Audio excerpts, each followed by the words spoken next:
gets them from the fun warm-up, which it should be fun. You know, we're doing a lot of fun things with the warm-up. But then you want to hone them in. You want to say, all right, now we're getting going. And I'm a big proponent of using whistles. You know, a lot of coaches don't like to use it. But for me, if you use a whistle, it changes the intensity of the room, and it changes the mindset. If we're just doing stance motion, and they'll say, all right, on me, sprawl. You know, like that doesn't do it. You know, you pull out a whistle and you're like, all right, we're going to sprawl on a whistle, and it's like, boom, and it's loud. The kids are like, and there's something with that loud noise. It reacts to the fight or flight mechanism in our bodies. It's improving fast, you know, so we just get a moving stance motion. A lot of times, for me, when I'm teaching stance motion, especially kids, the college kids and younger, they understand the stance motion, right? This isn't that hard. You know, you can see the first kick, this, hands down. Just move your feet right here. But when you start doing sprawl with it, and these I only do about 1 minute, 45 seconds, and then I'll go to sprawl reshot. But so we're teaching sprawls, and this is something I picked up from Russia, is that a lot of times in America we do this, and you get kids that jump back, and they only put one hip down like here, and you teach the kids, boom, one hip, and it's like, you see kids start doing that, right? And they're like, oh, I'm moving my leg, right there, and you're like, why are you turning so hard one way? You know, you start wrestling feet down. You know, they're just kicking out, you're going opposite direction. But in order to get the most out of your sprawling, your hips, flexibility, you got to be able to look at the ceiling, get your hips on the mat. So if I'm doing my stance motion, I want every one of my sprawls to be here.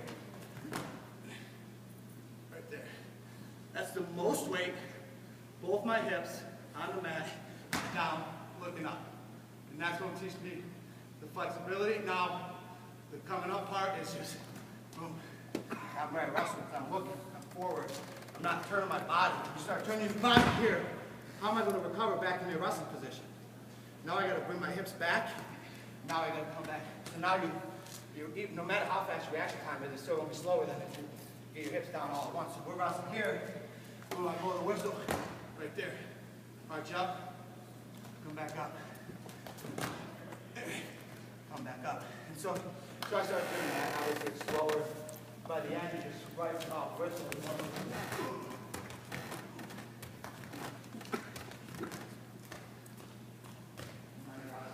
And then the next part of this is doing knee sprawls. And this is something Jordan Burroughs is really good at. You've all seen him wrestle, right? I mean, he is unbelievable. But in order to teach this, you have to make sure, one, your athletes understand that if you're on the mat, it's not a bad thing. As long as you keep your head down in your wrestling position. So, if I knee sprawl, so we go to next one, so I start knee sprawl, and I do this. Obviously, this isn't good, my head's down, and I can get spun behind. But if we're wrestling, and thanks. You know, so we're wrestling, and Terrell wants to take a shot on me here, so he goes. I want to look at him, meet him head to head, but now I'm in the wrestling position. And so now, a lot of times it's going to be who comes up first. You know, because I'm not coming up. Why would I do this? He stays down, my legs are right there for him. Obviously, we're both going to be circling, we both know the same stuff, but when I start knee sprawling, I want to come here, boom, knee sprawl. Now it's a reshot. So you got your high crotches, you got singles, you got doubles. From here, you're athletic. So you're down here, boom, reshot. So that's all we're doing in this part of the throw.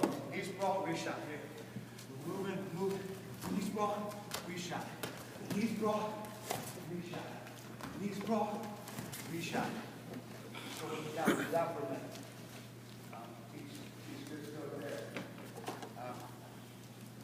And that's all I have for the warm-up part of the still water. Thanks. So that whole warm-up, if you have to take time to explain it, it'll take us about 20 minutes. But you can see I'm not even doing all that. I'm sweating. Heart rate's going, full bodies. Ready? I'm ready to go. There's not one part of the body I didn't hit. I got everything: core, the legs, neck, shoulders, ankles, wrist. I'm ready to go. So when I do my training, and this is what we're doing with the state of Michigan, with our competition and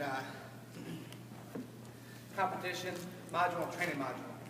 So like I said, when I do this with the senior level guys, this is going to be the same thing that we do with the kids.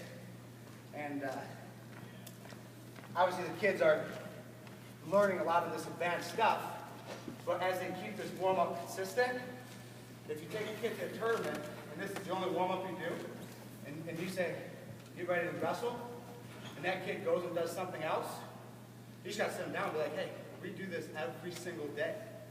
Like, in order for you to get ready to wrestle a match, you know how you wrestle in practice, right? Well, do the same thing, because it gets your whole body. And so I learned this warm-up over in Russia, and when you go to the Russian tournaments, they don't have the coaches telling them what they do. They don't have anybody. They just know this instinctively. If you do this 15-minute routine, your whole body's going to be ready, and you're ready to fight. And so, for me, when I'm running my practices, when we get ready for US Open World Team Trials, like I said, I don't like to do a lot of teaching at first. And so Sean Bromack learned this at overtime with the kids. Don't teach first. Get them warmed up and let them go live. And so that when I went and lived in Russia for the year, every single day the warm-up was the same. Obviously they change up certain things of it, you know, just different rotations and all that stuff. But it's the same: 5 minutes jogging, 5 minutes tumbling, 5 minutes stretching. And then their drilling is about 6 to 10 minutes. That's all they need, if they just want to get their body warmed up and go live. And so, you can tell your kids, all right, we're going to do this a little bit. We're just going to, you can put them in certain positions. So when I do my drilling, I teach these guys, my senior level athletes, I say, all right, we're just going to do 3-point moves. You don't have to do it hard. You don't have to just do your 3-point moves. You tell that to a high school group, what do? Headlocks. A lot of them shoot doubles. I started looking at these kids, so I'm running the RTC practices in spring and summer. The Michigan guys come in and train with our club team. I'm like, 3-point moves. These guys are going, okay, whoa. You want to call taking down his back. Well, yeah, you can take a guy down his back in practice with a double leg with 3-point moves, but unless you're Jordan Burroughs, how many people are getting 3-point moves on a double leg consistently? It's the same thing in high school. I mean, obviously, you guys aren't looking for 3-point moves, but you still want to be able to have that ability. Like, when I was in college, I didn't throw a lot, but I still had the ability to grab somebody, over, under, step around, throw into the back. Front headlock, throw them. T-on, but a lot of these kids, they don't understand how to even do some of those stuff. So I'll just put them in positions that 3-point moves just work on. And like I said, it doesn't have to be fast. When I drill and I teach my drilling, slow, because you learn. If you just start telling your kids, all right, we're going to do 3-point moves, do them as fast as you can, their technique's going to be compromised, their positioning's going to be compromised, and then they start doing it in real live situations, and they're not doing it right. And you're trying to understand why they're not doing it right. Because what did I tell these kids the other day? Just went over their heads. But I was with Herbert, and we're running a kids practice. The coach brought the kids in. He's like, all right, words of wisdom. And all these kids start barking off these words of wisdom, that their favorite quotes and all this stuff. And I was like, the slower you do things, the faster you can do them. And to me, during that practice, it just dawned on me. Like, I'm sitting there watching these kids, and the one coach was all about intensity, and Herbert and I are like, it's October, man. Like, these 8, 10-year-old kids, 12-year-old kids, like, stop with the intensity. We don't need intensity for young kids, high school kids. There's certain points we do, but the slower you can do things, the faster you're going to be able to do them. So as we're learning and developing as athletes, especially in high school and younger, you want to be able to teach them to do it slow but perfect. And like I said, that myelin in your receptor starts building up more and more you start teaching yourself it, the faster those connections are going to go. So when you start hitting them in real matches, it's going to be like second nature. And so we only drill a little bit. And then the next part of my practice warm-up is offense-defense drill. And if you ask me, what's the best thing I brought back from Russia when I lived there from a year, it's this drill. And so this drill starts off, you got your two guys. So we just did our 15-minute warm-up, 6 to 10-minute drill, now we're live. This is straight live. I call it offense-defense drill, but it's a live situation. So you got two guys. You got Trudeau, you got me. He's offense, I'm defense. It's exactly what it sounds. And this is for the kids, awesome. Under high school, everything. This I would just go implement right away when you get back to practice. So his only goal is to get his hands locked on my legs. So right here, shoot, point. Simple as that. I can't run away. I got to keep my ground. So what I have to do is either one, learn how to stay low and keep my hands down, right here, so he can't get to my legs, or I got to learn how to tie him up, stop. And for me, I was always good at just tying people up. When I was wrestling out here, I was obviously bad habits, because when I was a kid, we never taught this. Hands come up, boom. So what this is going to teach Tervel, the lessons that this teaches him, and this is why we do this on a daily basis. Like, how many times are you in a match, and it's a close match, and you're losing by a point with 30 seconds left, and as Americans, we're sitting in the corner, and we're like, he's stalling! He's stalling! Who cares if he's stalling? He's winning. He obviously scored more points than your guy, right? So it doesn't matter if he's stalling or not. You just have to learn to beat the hands or get an angle. And so Tervel, this teaches him skills every single day that he may only use 5-6 times a year. You know, he may only have 5 or 6 matches with 30 seconds left. He's down by a point and he has to score. Myself, at the Olympic trials, I was losing by a point with 18 seconds left. Third match against Mo the Wall. I had to find a way to score. He wasn't going to give it. I mean, Mo the Wall is one of the best wrestlers in the world at the time. I wasn't just going to grab his leg, but you know, you never know when you're going to have to score that point. State finals, state semifinals, but you want to teach it every single day in practice, because if you guys just go and those kids never get put in that situation, they're not going to know how to react when they're finally there. So now defensively, like I said, so this, for me, when I do it defensively, it's going to teach me hold position. You want to be able to enforce your athletes to keep moving, even if it's just this. You know, here, I'm defense, even if it's just this here. He's not going to be able to shoot if I keep him, you know, guessing, you know. You want to keep him moving, you want to be able to tie him up. But I'm not just standing back and letting him shoot on me. You know, so that's teaching me how to effectively, accurately, not stalling. And then, and one of the things just that makes this drill unique is when you tell a kid, just get your hands locked around the leg, you know, like it's not finish the shot, it's not get in a good position. What it does is it promotes creativity. Because it's like this, I mean, like sometimes, you know, like even at the senior level, when we do this drill, I mean, I'm doing outrageous stuff. I mean, you know, it's got it. You know, it's you know, stuff that you're not gonna, but it promotes creativity, and who knows what you're gonna use to get to that leg. And same thing defensively. There's gonna be some outrageous situations that are not realistic, but get you thinking in a different way of movement that can get your athlete to feel his body and be like, man, when I transition this way, I can really get this guy moving and it works for me. So when you give them that one parameter and say, you touch your hands around his legs, that's the point for you. And then the action stops and you start over, it promotes a lot of creativity. Yeah, I'm sorry, I skipped that. I don't work a lot with, I don't talk about these drills with relating it to kids and stuff.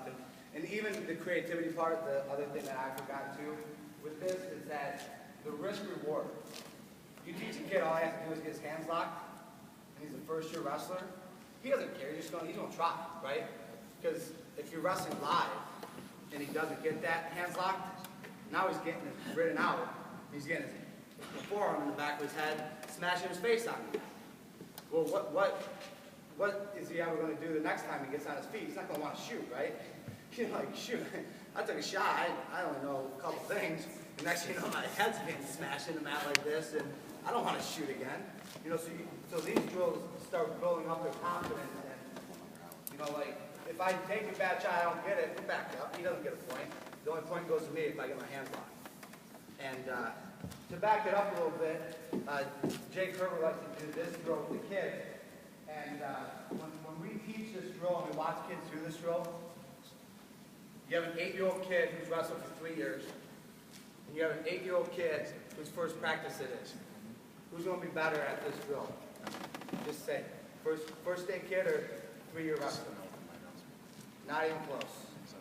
I've never been to a place where the 3rd-year wrestler is better at this drill than the first day kid. So you have an 8-year-old kid who's been wrestling. They already have bad habits instilled at them at 8 years old. They start reaching. So for the younger kids, you don't even have to tell them to reach their hands. The younger kids, you can just make it into more of a game where you say, you're not allowed to get off your hands. And so Terrell gets down on all fours. I get down on all fours here, right? And the only object of this is to touch shoelaces. What do 3-year wrestlers want to do? 3-year wrestlers want to do this. Come up and grab it. Why? Because they're instinctively, they want to touch you. They want to get their hands on you because why?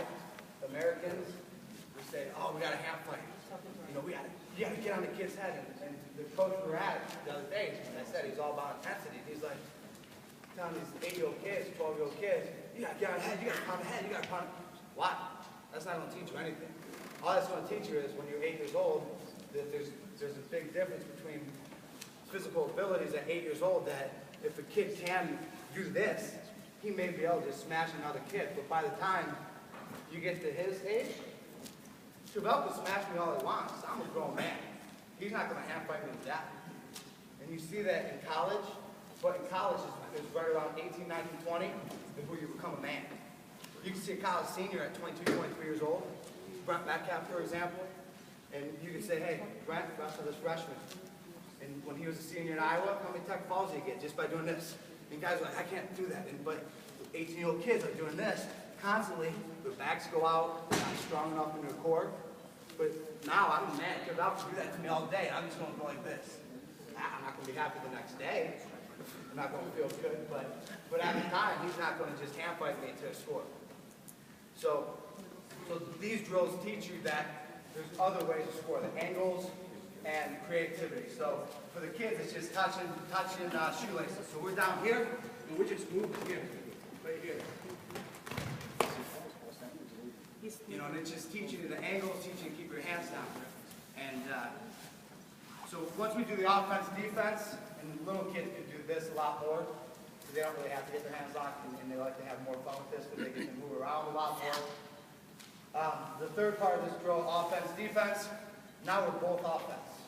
And so as we're both offense, it's going to teach you to, one, you have to protect your legs at the same time you're looking for a shot. And so this is matches tied, short time left. You want to score without giving up your legs.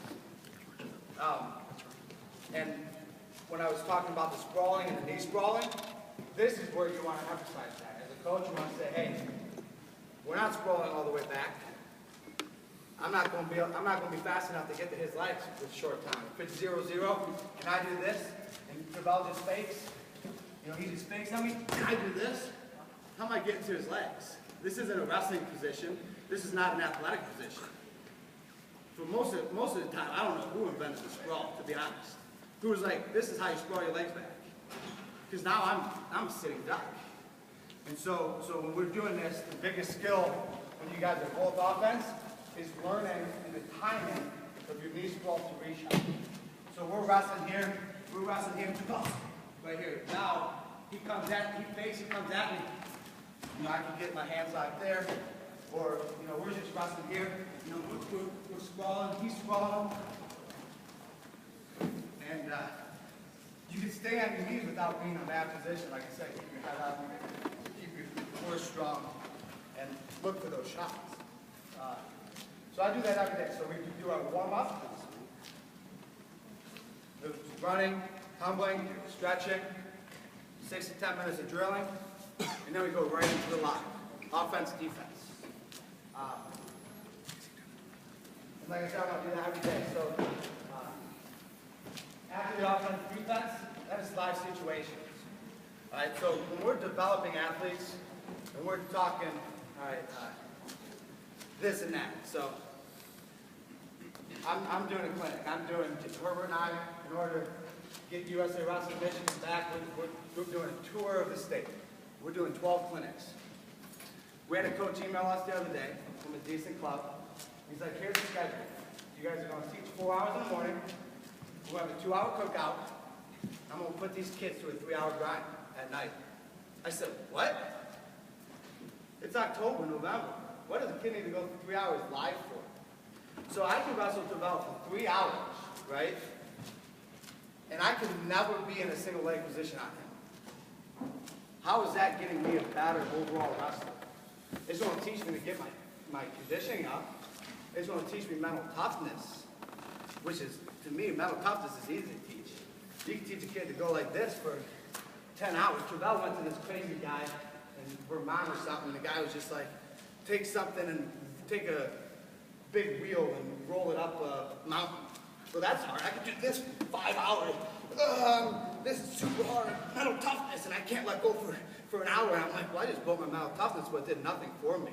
So when I start talking about situations, I spend most of my life wrestling in situations. So whether I hit a single leg or not, when you're doing a situation, you got to do it both sides. So I don't care if I'm not a single leg guy. I shot double legs, and when I was in college, a little more high class, but I was never a single leg guy. So I always thought when I was young, why the hell would I want to do situations where I got to do a single leg? Well, that's stupid. But I never thought that the defense aspect of it. You know, so I have a checklist. When I have a training camp, I have the most common moves. Then I have the second most common moves that are scored on. So you have single leg, high, low, fully extended. So right here, you got your single leg high, you got your single leg medium, and then you got your single leg extended. Right here. So in the beginning part of the season, you want to tell your kids, they're still getting into it. I do 4-minute blocks, 3 to 4 minute blocks, about 16 minutes of situations. And you tell these kids in the beginning, when you first get into it, 4 minutes, open block, go. What do a lot of kids do? We do situations, go ahead, so those extended, what do we do is American. We go, all right, we're ready? Go. We do that a lot with top bottom, right? 3 belly slaps. Ready, go. There's no 3 slaps. To me, that's terrible, right? He's just got to be ready. You don't get to know when somebody's going to do something in a wrestling match, right? So he knows when he gets his hand locked, he's got to start jockeying for position. Because now I'm ready to go. So we do 4-minute block. He grabs his legs. He can just go right away. I got to be ready. I can't let him. He jumped that. I can't let him do that. So it's grab and go. Grab and go. And so when I'm doing the situations, and the reason I broke them down like this is because there's certain things you have to learn. So obviously with the high single, offensively, I want to be able to, and for the younger kids, this is where you really want to focus most of your time. I can teach drop steps to kids all day long, but if they don't know what to do once they get there, it's pointless. So to me, the first thing you want to teach a wrestler is a proper lock and proper position. So the high singles, I want to focus on keeping my shoulder right at this crease. I want to keep my elbow down, my lock up. Obviously, you guys know. Watch hand up here. So I got this here. So I want to be in good position here. So now, when I get the leg up, I want to be able to get the weight down, and he's going to have a hard time hopping. And for me, this is really easy. So offensively, I'm at the biggest advantage here. So now, when I finish my singles, I'd like to go to that later, but we have high singles. It's mostly offensive. The offensive guy should score 95% of the time in a high single, right? Okay. But we'll come back. Okay. And so now, okay, I can do this for days. and so now the high singles, that's offense. Obviously middle, 50-50-ish, more so the offensive guy, but defensive guy has a fighting chance.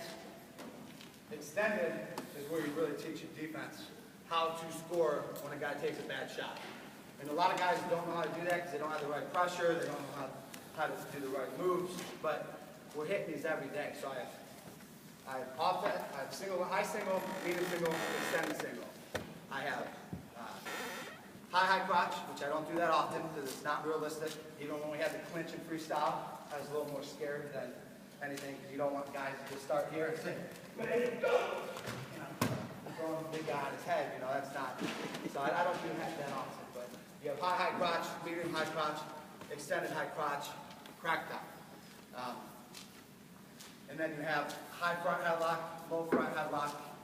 I can get my notes and give this all to you guys. I have it written down somewhere on my World Wide Web. So we do these situations, and in the beginning of the season, like I said, it's 4 minutes block. Just grab and go. Rotate on your own. And so the kids, the creativity part, when I come back in and do another session, the creativity part is there, man. You can teach them all these moves until they're blue in the face, but until they start doing them in live situations, they don't get that feel and they don't get that creativity because when we drill them, like I said before, 40 minutes of drilling, there's zero creativity in drilling. Kids like to have fun. You know, you look at kids like Askren, and that kid, Askren didn't drill for 45 minutes, just single high crotch doubles. You know, he was having fun wrestling. You know, so you start teaching these kids these live situations, and they start thinking and inventing things, and they start figuring it out because, like I said, they're not in these positions that often. You can wrestle an hour grind and day, you know, for a month span, and there's certain positions you'll never get in. But when the time comes to be there and match, you have to be proficient in all those positions. So I guess I could leave it out at the drilling and pick it back up to the next session I have. So if you guys have any questions, I'll be around. Hope I didn't bore you guys too much.